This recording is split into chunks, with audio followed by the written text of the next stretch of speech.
السلام عليكم ورحمة الله وبركاته. ازيكم يا حبايبي؟ عاملين ايه؟ يا رب تكونوا بخير. يوم جديد ويوم سعيد علينا وعليكم يا رب. طب اروح اشتريه ب50 جنيه ليه لما ممكن انا اعمله ب25 جنيه؟ ايوه، الكيلو الرقاق دلوقتي ب50 جنيه. طب ليه يا جماعة؟ طب ما كيلو الدقيق ب25 جنيه وهيعمل لي برضو كيلو رقاق.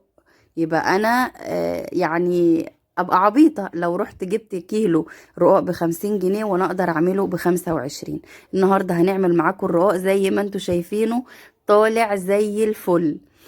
دلوقتي انا هعمل 3 كيلو رقاق، بنخلهم زي ما انتوا شايفين، والرقاق ما بياخدش اي حاجة غير مية وشوية ملح.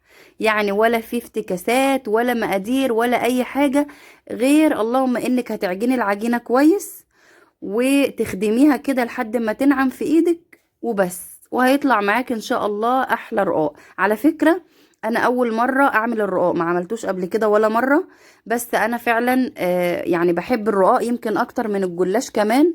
فطبعا كل سنة وانتم طيبين. عايزة اعمل كنت عايزة اشتري علشان خاطر رمضان، بحب اعمله كده. فبسأل الست اللي كنت بجيب منها على طول. انا اخر مرة قبل الغلا الجامد قوي ده كنت شاريه ب25 جنيه. فقلت تمام، هجيب الكمية اللي انا عايزاها وب25 يعني مش فارقة. فبسألها الكيلو بكام، بتقولي الكيلو ب50 جنيه. فطبعا لا، كتير قوي يعني، كتير اوفر يعني.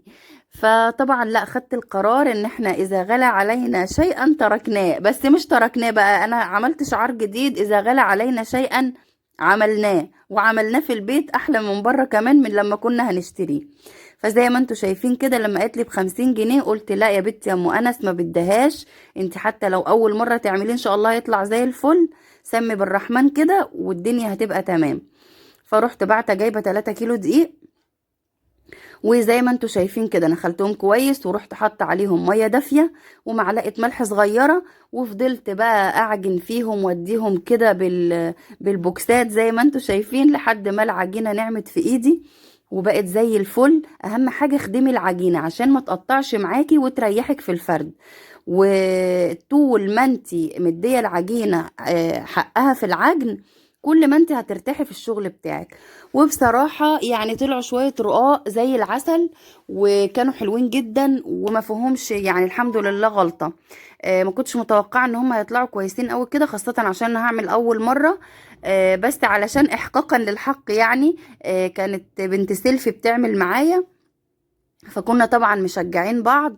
ولما كانت مثلا بتقع مني حاجة، لان هي كانت عملته قبل كده كذا مرة، فكانت بتقول لي ايه، لا مثلا دي بتتعمل كذا، دي بتتعمل كذا.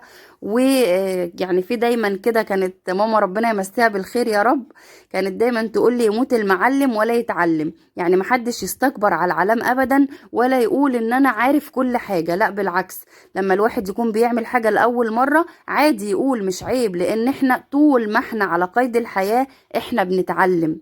يعني الحياة بتعلمنا والناس بيعلمونا، وطول ما احنا عايشين بنتعلم. محدش يعني كابر ابدا ولا يقول لا انا عارف كل حاجة والدنيا معايا تمام انا مش محتاج لحد. لا طبعا، كلنا محتاجين لبعض وكلنا بنفيد بعض وبنستفاد من بعض. زي ما انتوا شايفين عجنتها عجن كويس جدا العجينة وقطعتها. بس انا كنت دلوقتي بقى خرجت على السطح، لان انا حاطه الفرن الغاز حطاه على السطح. فرحت فرشه السجاده اللي انا دايما بستخدمها لما بكون هعمل حاجه على السطح، وحطيت عليها المفرش اللي هي القطيفه ده. ورحت مقطعه زي ما انتوا شايفين كرات صغيره علشان الرقاقه تطلع معايا رقيقه كده ومظبوطه. فرشت بس على الصينيه، رشيت شويه دقيق وقطعتها وغطيتها. بس تغطيها على طول، وحتى وانتي بتقطعيها لازم تبقي مغطياها علشان الوش بتاعها ما يقشفش معاكي بسرعة من الجو والدنيا ساقعة. فخلصت بقى تقطيع ورحنا مغطيينها بملاية. وجبنا بقى الطبلية زي ما انتوا شايفين، هي كده بنت سيلفي كانت قاعدة قدامي. كان يعني كنا بنعمل سوا. جبنا الطبلية الطويلة دي، وطبعا لازم بقى الرقاق بيحب الدقيق، يعني تفردي تحطي شوية دقيق كده محترمين على الطبلية اللي انت هتفردي عليها علشان ما يلزقش. ونسيت اقول لكم ان العجينة بتاعته بتبقى يابسة حبتين علشان ما تسحبش منك دقيق كتير وانت في الفرد يعني. بس وزي ما انتم شايفين الرقاق طالع اهو زي الفل من الفرن. دلوقتي برضو هجيب لكم كمان شكل الرقاق وهو جوه الفرن. فالمهم زي ما قلت لكم، اهم حاجه ان انت تحطي كميه دقيق كتيره، مش كتيره قوي يعني، بس كتيره اللي هي تمشيلك الرقاق وانت بتفردي، علشان زي ما انت شايفه كده لما بتتنيه على بعضها لو مش حاطه كميه دقيق كفايه هتبص تلاقيه لزق في بعضه. بس والنشابات دي على فكره دي مخصوصه برضو لعمل الرقاق، يعني بتتباع كده. آه العمايل الرقاق مخصوصة، بس دي بصراحة انا لسه ما اشتريتش، لان اول مرة يعني بعمل، فبنت سيلفي لما جت جابتهم معاها دول بتوعها هي يعني. بس انا سألت عليهم، وان شاء الله باذنك يا رب هجيب واحدة، لان انا قررت ان انا مش هشتريه جاهز تاني. فزي ما انتم شايفين كده بقى، ده الفرن اللي انا حطاه على السطح، ما شاء الله فرن جميل جدا. ولما بخبز عليه برضو بحط فيه بالخمس ست رغيفة مرة واحدة، بينجزني جامد يعني بصراحة. بدأت احط بقى ايه، كنت بحط يعني اتنين، واحدة يمين وواحدة شمال. زي ما انتم شايفين كده، باخد منها احط اللي هي بتفردها، واللي انا بفردها برضو بروح حطاها، وبيطلع معايا الرقاق زي الفل. اوعي بقى لو كنت وصلت لغاية هنا من الفيديو بعد ما انا تعبت التعب ده كله اول مرة اعمل الرقاق، المفروض يعني تحيوني وتشجعوني وتحطوا لي احلى لايك للرقاق اللي انا بعمله بجد. يعني اوعي تنسي تحطي لايك وتشتركي في القناة لو مش مشتركة، ولو الفيديو عجبك شاركيه مع حبايبك كلهم علشان القناة تتشاف وعشان الكل يستفيد. وما تكسليش، نصيحتي ليكي ما تكسليش، لو لقيتي حاجة غالية وانتي بتحبيها ومتعودة تعمليها، لا اعمليها في البيت، ما تشتريهاش وهي غالية، لانه بصراحة دلوقتي الغلا في الحاجة، وفي ناس كمان تجار كتير.